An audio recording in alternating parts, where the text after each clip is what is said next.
Welcome to Prananya education channel. ఈ వీడియోలో నేను మీకు మంచి ఒక ఇంపార్టెంట్ అయిన విషయాల గురించి తెలియజేస్తాను. ఈ వీడియో చివరిలో తప్పనిసరిగా టెట్ డిఎస్సిలో ఒక మార్కు వచ్చే అవకాశం ఉన్న టాపిక్ సైకాలజీలోని కీలక పదాలను కూడా వివరిస్తాను. ఆద్యంతం ఆసక్తిగా వినండి, చివరిదాకా స్కిప్ చేయకుండా చూడండి. తప్పనిసరిగా మీ జేబులో ఒక మార్కు ఉన్నట్లే. సరే, ముందుగా ఈ వీడియోలోకి వెళ్ళబోయే ముందుగా మనం ఏం తెలియజేద్దాం. ముందుగా ఈరోజు మనం చూస్తే కరోనా రాక, ఈ కరోనా రాక వల్ల అసలు డిఎస్సి ఉంటుందా ఉండదా అనేసి చాలామంది క్యాండిడేట్స్లో ఒక సందేహం అయితే ఉంది. మీ అందరూ గమనిస్తూ ఉండొచ్చు, ఈ కరోనా 2020 సంవత్సరం నుంచి ఉన్నది, 2021 సంవత్సరం ఒక సంవత్సరం దాకా వచ్చింది. అయినప్పటికీ మన ప్రభుత్వం, మన ఆంధ్రప్రదేశ్ రాష్ట్ర ప్రభుత్వం విద్యార్థి దృక్పథాల్లో భాగంగా ఎన్నో పథకాలు ప్రవేశపెట్టడం వల్ల విద్యార్థుల సంఖ్య చాలా పెరిగింది. సో విద్యార్థుల సంఖ్య పెరిగింది కాబట్టి ఉపాధ్యాయుల సంఖ్య పెరగాలి.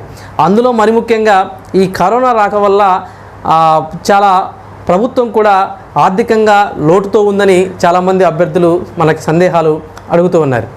ఎంత అభ్యర్థులు మనకు సందేహాలు అడిగినప్పటికీ, ఎంత లోటు ఉన్నప్పటికీ ప్రభుత్వాలు మాత్రం తప్పనిసరిగా డిఎస్సి జరపాల్సిందే.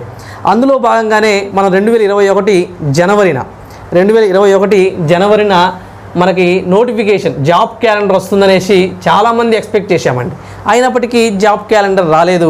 కానీ ఒక విషయం ఏంటి అంటే, జస్ట్ ఒక 2 days బ్యాక్నే మన ఆంధ్రప్రదేశ్ గౌరవ ముఖ్యమంత్రి జగన్మోహన్ రెడ్డి గారు అసలు జాబ్ క్యాలెండర్ ఇంకా ఎందుకు వేయలేదు అనేసి చాలా సీరియస్గా అడిగిన సందర్భాలు కూడా మనం గమనిస్తున్నాం. సో కాబట్టి కరోనా వచ్చినప్పటికీ, ఆర్థిక పరిస్థితి బాగలేనప్పటికీ విద్య మీద ప్రభుత్వం చాలా సీరియస్గా ఉంది కాబట్టి తప్పనిసరిగా డిఎస్సి పడే అవకాశం ఉంది అనే విషయాన్ని మనం గమనించాలి. అలాగే డిఎస్సి పడటానికి ముందుగా టెట్ అనేది ఒకటి ఉంటుందండి. సో టీచర్ ఎలిజిబిలిటీ టెస్ట్, ఇది తప్పనిసరిగా కండక్ట్ చేయాల్సిందే. ఎందుకంటే గతంలో బీఈడి వారికి పేపర్ 1 రాసే అవకాశం లేదు. కానీ ఇప్పుడు ఎన్సిటిఈ నామ్స్ ప్రకారం పేపర్ 1 టెట్ రాయాల్సిన అవకాశం ఉంది కాబట్టి సో టెట్ మాత్రం కంపల్సరీ పడే అవకాశం ఉంది. సో కాబట్టి ఈ కరోనా సెకండ్ వేవ్ కొన్ని రోజుల్లో వెళ్ళిపోయిన ఎమ్మటే టెట్ నోటిఫికేషన్ పడుతుంది. ఇంకా చాలామంది అడుగుతున్నారు, సార్ కరోనా పోయిన సంవత్సరం నుంచి ఉంది, ఈ సంవత్సరం కూడా ఉంటుంది, అటువంటి సందర్భంలో టెట్ నిర్వహిస్తారా అని మీరందరూ మంచి ప్రశ్న అడిగారు. మనకి టెట్ పరీక్ష ఎప్పుడూ కూడాను సిబిటి తరహాలో ఉందండి. అంటే కంప్యూటర్ బేస్డ్ టెస్ట్. అంటే కంప్యూటర్ బేస్డ్ టెస్ట్లో ఎక్కడైనా కానీ ఒక కాలేజీలో ఏం చేస్తారంటే కంప్యూటర్స్ని పెట్టి ఎగ్జామ్ నిర్వహిస్తారు. సో కొంతమందిని మాత్రమే ఎగ్జామ్కి పిలిచి ఆ రోజు స్లాట్లో ఎగ్జామ్ నిర్వహించి వాళ్ళ ఎగ్జాము కండక్ట్ చేస్తారు. కాబట్టి సో తప్పనిసరిగా కొంతమందిని పిలిచి కరోనా నిబంధనలకు అనుగుణంగా సో సిబిటి టెస్ట్ నిర్వహిస్తారు. సో కాబట్టి కోచింగ్ సెంటర్లు తెరవాల్సిన అవసరం లేదు. అలాగే మిగతా ఏవైనా కానీ విద్యా సంస్థ తెరవాల్సిన అవసరం లేదు. తప్పనిసరిగా టెట్ మాత్రం కరోనా ఉన్నప్పుడు కూడా నిర్వహించే అవకాశం ఉంది. గతంలో కూడా డిఎడ్ పరీక్షలు జరిపిన విషయం మీరు గమనించే ఉండొచ్చు. లాస్ట్ మంత్లో డిఎడ్ పరీక్షలు కూడా కరోనా లాక్డౌన్ జరిగినప్పుడు కూడా జరిపారు. సో కాబట్టి టెట్ మాత్రం కంపల్సరీ ఉంటుందండి. అలాగే డెట్ అయిపోయిన వెంటనే డిఎస్సి కూడా ఉంటుంది. సో ఈ విషయం, మీకు ఇంకో విషయం ఏంటంటే, ఈ కరోనా వలన చాలామంది ఉపాధ్యాయులు కూడా మరణించారు. సో కాబట్టి ఉపాధ్యాయులు మరణించడం, తద్వారా ఖాళీలు ఏర్పడ్డాయి. అలాగే విద్యార్థులు పెరగటం వల్ల ఖాళీలు ఇంకా ఎక్కువగా ఉన్నాయి. సో ఇప్పుడు రానున్న డిఎస్సిలో ఎక్కువ పోస్టులు ఉంటాయనే విషయాన్ని మీరు గమనించండి. కాబట్టి కరోనా పోయిన తర్వాత మళ్ళీ కోచింగ్ సెంటర్ తెరిచిన తర్వాత మనం చదువుదామనేసి పుస్తకాలు మూలన పెడితే మాత్రం మీరు విజయానికి దూరం ఉన్నట్లే, మీకు టీచర్ ఉద్యోగం రానట్లే. కాబట్టి మిత్రులారా, పుస్తకాలు తెరిచి చదవండి. రోజుకు కనీసం 2 గంటలు లేదా 4 గంటలు, 2 నుంచి 4 గంటల కనుక చదివితే మీరు విజయానికి చేరువవుతారు. సో కాబట్టి మిత్రులారా, ఈ అవకాశాన్ని జారవిడుచుకోకండి. కరోనా లాక్డౌన్ సమయాన్నే మీరు విజయవంతంగా ప్రాక్టీస్ చేయడం మొదలుపెట్టండి. తప్పనిసరిగా విజయాన్ని అందుకోవచ్చు. సెకండ్ పాయింట్, టెట్ లేదా డిఎస్సిలో ఇంపార్టెంట్ సబ్జెక్టులు, అంటే ముఖ్యమైన సబ్జెక్ట్స్ అండి. సో ముఖ్యమైన సబ్జెక్టులు అని తెలుసుకుందాం. టెట్ డిఎస్సికి సంబంధించి ఇంపార్టెంట్ అయిన సబ్జెక్టుల గురించి చెప్పుకుందామండి. మరి టెట్ డిఎస్సిలో ఇంపార్టెంట్ అయిన సబ్జెక్ట్ ఏంటి అంటే, ముందు టెట్లో ఏముంటే మీ అందరూ తెలుసండి. టెట్ మొత్తం 150 మార్కులకు ఉంటుంది. అందులో ఒకటి సైకాలజీ అండ్ పెడగాగి, అలాగే రెండోది ఇంకోటి ఏంటి చెప్పండి, తెలుగు మెథడ్స్ అండ్ కంటెంట్, అలాగే మూడోది ఇంగ్లీష్ మెథడ్స్ అండ్ కంటెంట్, అలాగే నాలుగోది మ్యాథ్స్ మెథడ్స్ అండ్ కంటెంట్, అలాగే 5వది ఈవీఎస్ మెథడ్స్ అండ్ కంటెంట్ అండి. సో మొత్తం మీద 5 భాగాలు ఉంటాయి. 530 ఇయర్స్ 150 మార్క్స్ ఉంటాయి విషయం కూడా మీకు తెలుసు. సరే, ఇప్పుడు మనకి డిఎస్సిలో ఏముంటాయంటే మీ అందరూ తెలుసా. డిఎస్సిలో first GK and current affairs ఉంటుంది, అలాగే సైకాలజీ ఉంటుంది, అలాగే పర్స్పెక్టివ్ ఎడ్యుకేషన్ అనేది ఇంకొక విద్యా దృక్పథాలండి. ఇంకా మిగతాది common, Telugu, English, maths, EVS లో కూడాను సైన్స్, సోషల్ ఉంటుంది. సో ఇవి దీంట్లో ఉండే విభాగాలు. ఇందులో ఈ సంవత్సరం అంటే 2021 సంవత్సరం మారిన నూతన విద్యా విధానం ప్రకారం అంటే ఎన్ఈపి నేషనల్ ఎడ్యుకేషన్ పాలసీ 2020 ప్రకారం మనం అందరం కూడా ఇంగ్లీష్ ప్రొఫిషియన్సీ టెస్ట్ అనేది నిర్వహిస్తారనేసి మన రాష్ట్ర ప్రభుత్వం చెప్తుంది. సో కాబట్టి ఇవి అన్నింటిలో కూడాను మంచి ఈజీగా నేర్చుకునే సబ్జెక్టులు ఏంటి అంటే కంటెంట్ ఈజీగా నేర్చుకోగలం మనం. ఎందుకంటే అన్ని టెక్స్ట్ బుక్స్ ఉంటాయి, కంటెంట్ అకాడమిక్ టెక్స్ట్ బుక్స్ అన్ని తీసుకోవచ్చు. అందులో మనకి ఇంగ్లీష్ అనేది చాలా ఇంపార్టెంట్ అయిన సబ్జెక్ట్. ఎందుకంటే రానున్న విద్యా సంవత్సరం అంతా కూడాను మన రాష్ట్ర ప్రభుత్వం ఏం చేస్తుందంటే ఇంగ్లీష్ మీడియం ప్రవేశపెట్టాలి.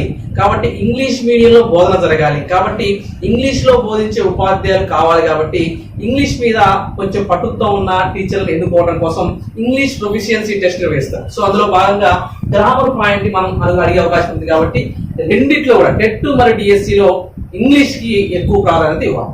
అలాగే మరి ముఖ్యంగా సైకాలజీ పెడగాలి. ఇందులో 30 మార్కులు వస్తుంది చూడండి, చాలా ఈజీగా. అంటే సైకాలజీ పెడగాగి అంటే విద్యా మనోవిజ్ఞాన శాస్త్రము, బోధన అభ్యసన శాస్త్రం, ఈ రెండింటికి సంబంధించి చాలా ఈజీగా 30 మార్కులు మనం సంపాదించుకునే అవకాశం ఉంది. చాలా మంది టెక్స్ట్ బుక్ చాలా చిన్నగా ఉన్నప్పటికీ డిఎడ్ లో చదివి ఉంటారు, డిఎస్సి 2-3 సార్లు రాసి ఉంటారు, కానీ సైకాలజీలో ఈజీగా సంపాదించుకునే మార్కులలో కూడా చాలా ఎక్కువగా ఆలోచించలేక కష్టపడిపోయి తక్కువ మార్కులు గెయిన్ చేయడం వల్ల మనకి ఉద్యోగం రాలేకపోతుంది. కాబట్టి మిత్రులారా, మీరు ఏం చేయాలి అంటే సైకాలజీని అర్థం చేసుకుని చదవండి. సైకాలజీని కనుక అర్థం చేసుకొని చదివితే బిట్ ఏ రకంగా ఇచ్చినా కానీ మనకి మిస్ అయ్యే ఛాన్స్ లేకుండా మనం విజయానికి బాటలు వేసుకోవచ్చు. కాబట్టి సైకాలజీ కూడా చాలా ఇంపార్టెంట్ సబ్జెక్ట్. సో మిగతా మ్యాథ్స్, ఈవీఎస్, తెలుగు టెట్ లో అయితే తప్పనిసరిగా మన టెక్స్ట్ బుక్ లో ఏ విధంగా ఉందో అదే విధంగా ప్రశ్నలు అడుగుతారు. సో కాబట్టి మీరు ఎక్కడ కన్ఫ్యూజ్ అవ్వాల్సిన అవసరం లేదు. సో కాబట్టి ముఖ్యంగా మనకి అకాడమీ పుస్తకాల్లో మ్యాథ్స్, ఈవీఎస్, తెలుగు ఎట్లా ఉన్నా కరెక్టే ఉంటాయి. కాబట్టి ఇవి ఈ సంవత్సరం ఇంగ్లీష్ పుస్తకాలు కూడా మారాయి. కాబట్టి ఇంగ్లీష్ పుస్తకాలను తీసుకోవడానికి ప్రయత్నం చేయండి. మొత్తం మీద టెట్, డిఎస్ లో ఇంపార్టెంట్ సబ్జెక్టులు ఏంటివి అంటే మొదటి మన సైకాలజీ, అలాగే ఇంగ్లీష్. సో కాబట్టి మీరు సైకాలజీ, ఇంగ్లీష్ మీద దృష్టి కేంద్రీకరించి చక్కగా చదవగలిగితే విజయానికి మీరంతా మీరే బాటలు వేసుకున్నట్లు. కాబట్టి మిత్రులారా, సో ఇప్పుడు దాకా మనం ఫస్ట్ డిఎస్సి ఉంటుందా, టెట్ ఉంటుందా అనే ఆలోచన పక్కన పెట్టేసి ముందు ప్రిపరేషన్ కొనసాగిద్దాం. ప్రిపరేషన్ కొనసాగించడంతో పాటుగా అతి ముఖ్యమైన సబ్జెక్టుల మీద దృష్టిని కేంద్రీకరించి ఎక్కువ సమయం వాటికి కేటాయించి నోట్స్ ప్రిపేర్ చేసుకుంటూ ముందుకెళ్దాం. నెక్స్ట్ థర్డ్ ప్రణన్య యాప్. సో మీ అందరికీ తెలుసు, మన ప్రణన్య ఎడ్యుకేషన్ ఛానల్ అనేది ఒక యాప్ ని తీసుకొని రావడం జరిగింది. సో మీరందరూ ప్లే స్టోర్ లో కనుక వెళ్ళి ఆ యాప్ ని కనుక డౌన్లోడ్ చేసుకోకపోతే వెంటనే డౌన్లోడ్ చేసుకోవడానికి ప్రయత్నం చేయండి. ఎందుకంటే మీరు అలాగే మన డిస్క్రిప్షన్ బాక్స్ లో కూడా నేను దాని లింక్ ఇవ్వడం జరిగింది. ఆ ప్రణన్య ఎడ్యుకేషన్ ఛానల్ అనే యాప్ ని మీ అందరికీ తెలుసు, ప్రణన్య PRANANYA ఎడ్యుకేషన్ అని కనుక ప్లే స్టోర్ లో కనుక మీరు ఎంటర్ చేయగలిగితే ప్రణన్య యాప్ ని మీరు ఎక్కించుకోవచ్చు, డౌన్లోడ్ చేసుకోవచ్చు. ఈ ప్రణన్య యాప్ ద్వారా నేను మీ అందరికి ఏం చేస్తున్నా అంటే ఆన్లైన్ టెస్ట్స్ కండక్ట్ చేస్తున్నాను. సో ఆన్లైన్ టెస్ట్ రాయడం వల్ల ముఖ్యంగా మీరు చదివిన దాన్ని నోట్స్ ప్రిపేర్ చేసుకున్న దానికి ఎప్పుడైతే మనం ప్రాక్టీస్ చేస్తామో ఆ ప్రాక్టీస్ కి అనుగుణంగానే మన మార్కులు ఉంటాయి. ఆ మార్కుల అనుగుణంగానే మనకు ఉద్యోగం వస్తున్నా. సో కాబట్టి మీరు చదివిన దాన్ని ప్రాక్టీస్ చేయాలంటే మన ప్రణన్య ఎడ్యుకేషన్ ఛానల్లో మంచి ఎగ్జామ్స్ కండక్ట్ చేస్తూ ఉన్నాం. ప్రస్తుతం బయాలజీ ఎగ్జామ్స్ ఫ్రీగా కండక్ట్ చేస్తూ ఉన్నాం. ఇంకా ఎవరైనా కనుక దాంట్లో జాబ్ డౌన్లోడ్ చేసుకొని మీరు చేసుకోలేకపోతే వెంటనే డిస్క్రిప్షన్ బాక్స్ లో ఉన్న దాన్ని డౌన్లోడ్ చేసుకోండి. సో బయాలజీ ఎగ్జామ్ జరుగుతున్నాయి. అలాగే రేపు June 4th నుంచి మన ప్రణన్య ఎడ్యుకేషన్ ఛానల్లో సైకాలజీ ఆన్లైన్ టెస్ట్ కూడా కలిగి ఉంటున్నాం. సో కాబట్టి మీరు ఎవరైనా కానీ యాప్ ని డౌన్లోడ్ చేసుకోకపోతే డౌన్లోడ్ చేసుకోండి. సరే, ఈ యాప్ లో ఏమేమి ఉండబోతున్నాయి? ముఖ్యంగా ఫ్రీగా మీరు టెక్స్ట్ బుక్స్ ని డౌన్లోడ్ చేసుకోవచ్చు. అలాగే నేను ఏమైతే వీడియోస్ ని అప్లోడ్ చేస్తున్నానో ఆ అప్లోడ్ అయిన వీడియోస్ ని కూడా మీరు చూసే అవకాశం ఉంటుంది. మరి ముఖ్యంగా ఆన్లైన్ టెస్టులు రాయొచ్చు. సో కాబట్టి ఇలాంటి అన్నో అవకాశాలు ఉన్న ఈ యాప్ ని మీరు ఇంకా డౌన్లోడ్ చేసుకోకపోతే వెంటనే డౌన్లోడ్ చేసుకోండి. అంటే ఆన్లైన్ క్లాస్ ఉంటాయి నాన్న, అలాగే ఆన్లైన్ టెస్టులు ఉంటాయి, అలాగే వీడియోస్ ఉంటాయి, మరి ముఖ్యంగా స్టడీ మెటీరియల్స్ కూడా ఉంటాయి. సో కాబట్టి మీరు ప్రణన్య ఎడ్యుకేషన్ ఛానల్ యాప్ ని మీరు డౌన్లోడ్ చేసుకోకపోతే వెంటనే డౌన్లోడ్ చేసుకోవడానికి ప్రయత్నం చేయండి. అలాగే ఆ టెస్టుల్ని రాయడానికి కూడా ప్రయత్నం చేయండి. ఫ్రీ టెస్ట్ కొన్ని ఉన్నాయి, ఎలా ఉంటుందనే విషయం కూడా తెలుసుకోవచ్చు. చివరిగా మనం ముఖ్యమైన సైకాలజీలో కీలక పదాల గురించి మనం మాట్లాడాలి. తప్పనిసరిగా ఒక బిట్ వచ్చే అవకాశం ఉన్న ఒక టాపిక్. ఎందుకంటే వీడియో చూస్తున్న మీరందరూ కూడా ఈ మాటలను వినటం కాదు, ఒక మార్క్ ని మీరు ఒక జేబులో వేసుకుని వెళ్ళాలన్న ఉద్దేశంతో ఒక మంచి టాపిక్ సైకాలజీ అని కీలక పదాలు. ఈ వీడియో చూస్తే చాలు మీరు తప్పనిసరిగా ఒక మార్క్ పొందుకునే అవకాశం. ఓకే రైట్, చూడండి సైకాలజీలోని మూల పదాలు, మూల భాష. ఇది చాలా ఇంపార్టెంట్. నేను ఈజీగా నేర్పించే ప్రయత్నం చేస్తాను, మీరు చాలా జాగ్రత్తగా వినండి. తప్పనిసరిగా టెట్ లేదా డిఎస్సిలో ఒక మార్క్ కంపల్సరీ అడుగుతున్నాను కాబట్టి మీరు జాగ్రత్తగా విని నేర్చుకునే ప్రయత్నం చేయండి. ఈజీగా గుర్తుంచుకుంటారు, బిట్టు మాత్రం మిస్ అవ్వదు, ఒక మార్క్ ఈజీగా పొందుకుంటారు. సరే, నేను 2 టేబుల్స్ లాగా రాశా, ఒకసారి జాగ్రత్త చూడండి. సీరియల్ నెంబర్, ఆంగ్ల పదము, మూల పదము, ఆ మూల పదం యొక్క అర్థము, మూల భాష. ముందులో మొత్తం 6 రాశాను, అక్కడ మొత్తం 7 నుంచి 14 రాశాను. మొత్తం మీద నేను 98 డిఎస్సి నుంచి 98 సైకాలజీ టెక్స్ట్ బుక్ నుంచి ఇప్పటిదాకా మనం పరిశీలిస్తే దాదాపు 14 కీలక పదాలు మాత్రమే ఉన్నవి. ఈ 14 కీలక పదాలు 14-15 ఉంటాయి. సో ఈ 15 పదాలు 14 పదాలు కనుక కరెక్ట్ గా నేర్చుకుంటే మీరు డిఎస్సిలో ఒక మార్క్ సంపాదించుకున్నట్లు. సరే, మొదటి చూడండి సైకాలజీ. సైకాలజీ అనే ఆంగ్ల పదము సైక్ లోగోస్ అనే గ్రీకు పదం నుండి ఉద్భవించింది. అలాగే రెండోది నిమోనిక్స్ అనే ఆంగ్ల పదము నిమోనిక్ అనే గ్రీకు పదం నుండి ఉద్భవించింది. అలాగే మూడోది స్టాటిస్టిక్స్ అనే ఆంగ్ల పదము స్టాటిస్టిక్ అనే గ్రీకు పదం నుండి రావడం జరిగింది. అలాగే ఆటిజం అనే ఆంగ్ల పదము ఆటోస్ అనే గ్రీక్ పదం నుండి తీసుకోవడం జరిగింది. అలాగే డెజావు అనే పదం ఫ్రెంచ్ భాష నుండి తీసుకొని రావడం జరిగింది. గెస్టాల్ట్ అనే పదము జర్మన్ భాష నుంచి తీసుకొని రావడం జరిగింది. రైట్, దీన్ని మనం లైన్ టు లైన్ ఎక్స్ప్లెయిన్ చేసే ప్రయత్నం చేయాలి. రైట్, మీ అందరికి తెలుసు మొదటిది సైకాలజీ అని.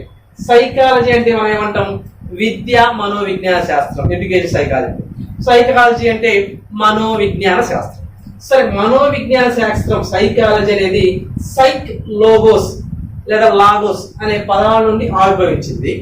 సైక్ అంటే ఆత్మ లేదా మనస్సు, లాగోస్ లేదా లోగోస్ అంటే అధ్యయనం చేయడం, శాస్త్రము అంటే సైకాలజీ అంటే ఆత్మశాస్త్రము లేదా మనసును అధ్యయనం చేసే శాస్త్రము అని చెప్తూ ఉంటాం. సో ఈ సైకాలజీ అనే ఆంగ్ల పదము ఎక్కడి నుంచి తీసుకోవడం జరిగిందంటే సైక్ లోగోస్ అనే గ్రీకు పదాలను తీసుకొని రావడం జరిగింది. ఓకే, క్లియర్ కదండి. నెక్స్ట్ రెండోది నిమోనిక్స్. నిమోనిక్స్ అంటే కొండ గుర్తులు. నిమోనిక్స్ అంటే కొండ గుర్తులు మన అందరికి తెలుసండి. అలాగే సైకాలజీ చదివేటప్పుడు అభ్యసనంలో స్మృతికి సంబంధించిన విషయాలలో విబ్జిఆర్ గుర్తు పెట్టుకుంటాం. అంటే ఇంద్రధనుస్సులోని రంగులను గుర్తించడం కోసం విబ్జిఆర్ అనే ఒక కొండ గుర్తు పెట్టుకుంటాం. సో నిమోనిక్స్ అంటే కొండ గుర్తులు. అలాగే చాలా మనం కొండ గుర్తులు పెట్టుకుంటూ ఉంటాం. సో నిమోనిక్స్ అనేది నిమోనిక్ అనే మూల గ్రీక్ పదం తీసుకొని రావడం జరిగింది. నిమోనిక్ అంటే స్మృతికి దోహదపడేది. సో నిమోనిక్ అని అర్థం ఏంటంటే స్మృతికి దోహదపడేది. ఓకే, క్లియర్ కదండి. సో నిమోనిక్స్ కొండల గుర్తుల్ని నిమోనిక్ అంటే స్మృతికి దోహదపడేదాన్ని అనే దాన్ని గ్రీక్ పదం తీసుకురావడం జరిగింది. అలాగే ఇది స్టాటిస్టిక్స్ అంటే గతంలో ఇది కూడా మనకి సైకాలజీ టెక్స్ట్ బుక్ లో ఉంది. గణాంక శాస్త్రము లేదా సాంఖ్యక శాస్త్రము అనేది ఒక టాపిక్ ఉండేది, ఇప్పుడు అయితే లేదు కానీ సరే గుర్తుపెట్టుకోండి. స్టాటిస్టిక్స్ అంటే గణాంకము లేదా గణాల శాస్త్రం. సో అది స్టాటిస్టిక్ అనే గ్రీక్ పదం నుంచి వచ్చింది. స్టాటిస్టిక్ అంటే రాజ్యము అని అర్థం అండి. సో రాజ్యంలో గణాలను అంటే గణించడము అంటాం కాబట్టి గణించడము. సో రాజ్యంలో గణించడానికి ఉపయోగించేది స్టాటిస్టిక్ అంటాం. సో కాబట్టి స్టాటిస్టిక్స్ అనే ఆంగ్ల పదము స్టాటిస్టిక్ అనే గ్రీక్ పదం నుండి వచ్చిందనే విషయాన్ని మనం గుర్తుంచుకోవాలి. అలాగే మరొకటి ఆటిజం. ఆటిజం అంటే ఇది మానసిక వైకల్యము అని. సో ఆటిజము అంటే మానసిక వైకల్యం. సో మానసిక వైకల్యం అనే ఈ ఆటిజాన్ని ఆటోస్ అనే గ్రీక్ పదాన్ని తీసుకుని రావడం జరిగింది. ఆటోస్ అంటే అర్థం ఏంటి? తనలో తాను, అంటే తనలో తాను మాట్లాడుకోవడం, తనలో తాను సంపాదించుకోవడం, తనలో తాను నవ్వుకుంటూ ఉంటారు కొంతమంది. దాన్ని మనం మానసిక వైకల్యం అంటాం. ఒకసారి ఎగ్జామ్ లో అడిగారండి, ఆటిజము అనగా అడిగారండి. అభ్యసన వైకల్యము, మానసిక వైకల్యము, శ్రవ వైకల్యము, చలన వైకల్యం అడిగారు. సో ఎగ్జామ్ మీరు మాత్రం మిస్ చేయొద్దు. ఆటిజం అంటే ఏంటండి? రైట్, వెరీ గుడ్, మానసిక వైకల్యం. సో ఆటిజము అనేది ఆటోస్ అనే గ్రీక్ పదాన్ని తీసుకుని రావడం జరిగింది. సో ఇక్కడ జాగ్రత్తగా చూడండి, ఈ నాలుగు పదాలలో మనకు కామన్ గా సంభవిస్తుంది ఏంటంటే ఇక్ ఇక్ అంటే సైక్ గ్రీక్, నిమోనిక్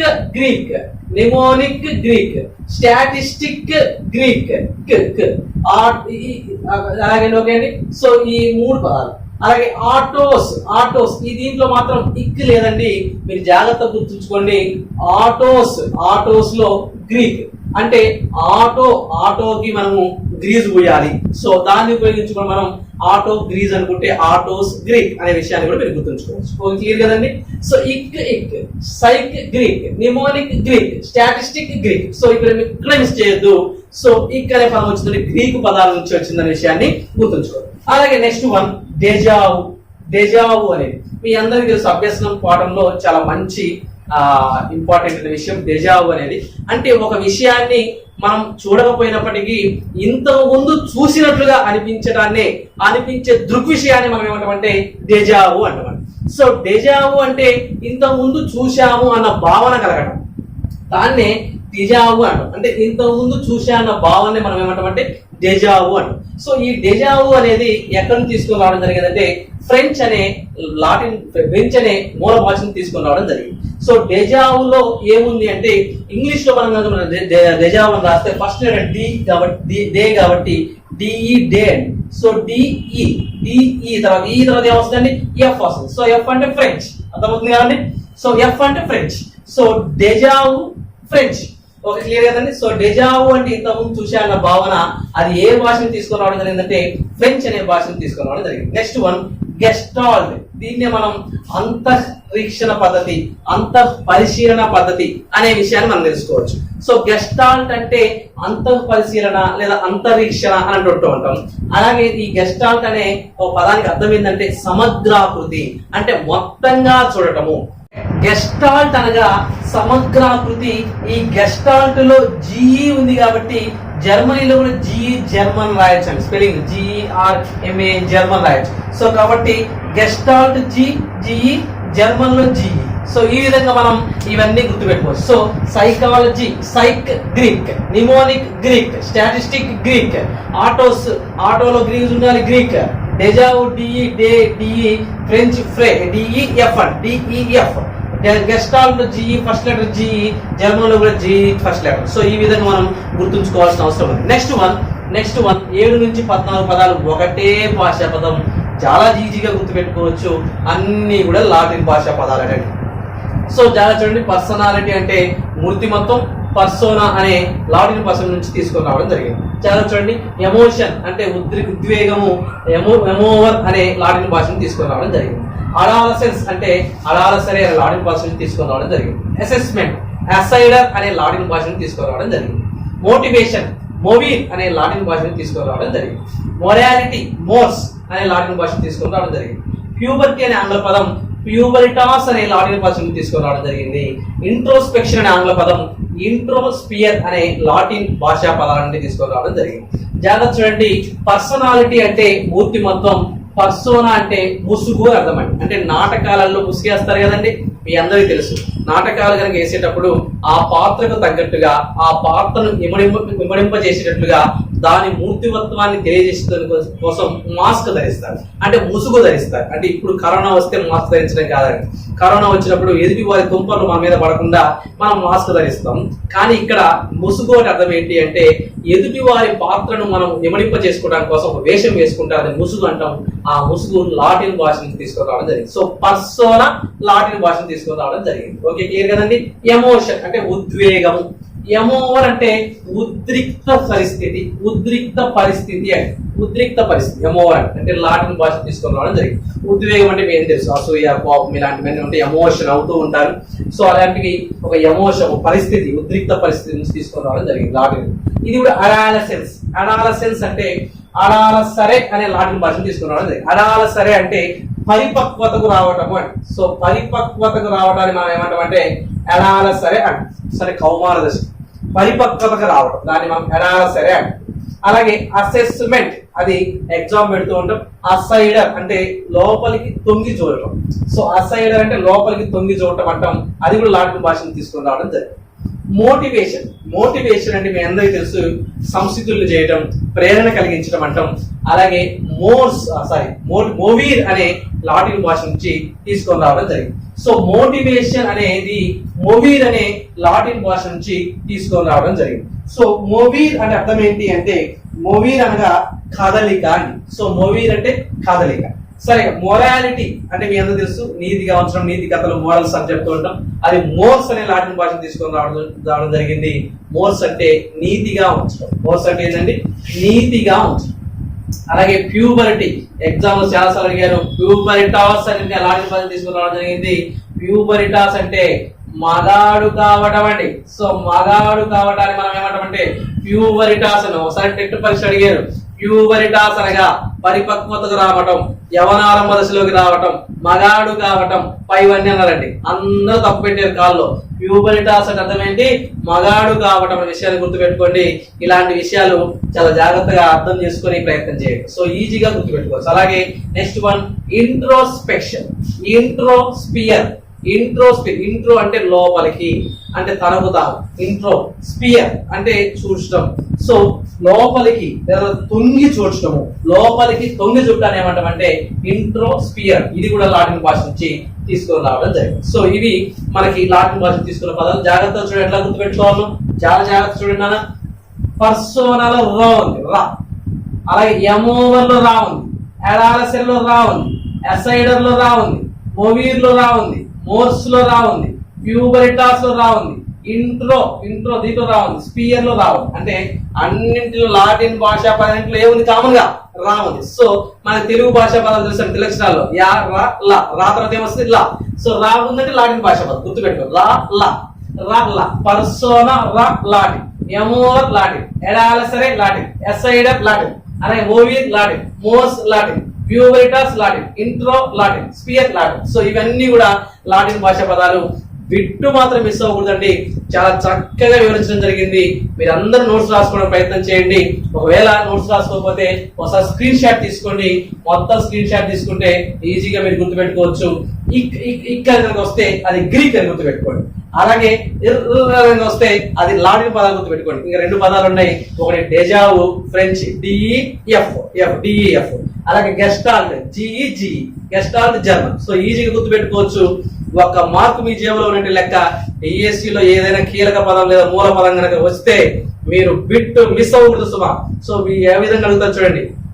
మోవీర్ అనేది ఎటువంటి పదం, లాటిన్ పదం అని చెప్పవచ్చు. ఒకవేళ నా కింద 4 పదాలు ఇచ్చి కింది వాటిలో లాటిన్ భాషా పదం కానిది అంటే ఈ 3 ఇక్కడ ఇస్తారు, అడాలసరే, అసైడర్, మోవీర్ అని ఇచ్చి ఈ పక్క డెజావ్ అని ఇస్తారు. సో ఈజీగా మనం గుర్తుపెట్టుకోవచ్చు డెజావ్ అని. సో ఈ విధంగా ఎగ్జామ్ పాయింట్ లో ఈ విధంగా మీరు గుర్తుపెట్టుకోవచ్చు.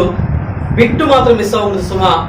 మీరందరూ కూడా డిఎస్సిలో ఒక మార్కు తప్పనిసరిగా సాధిస్తారు.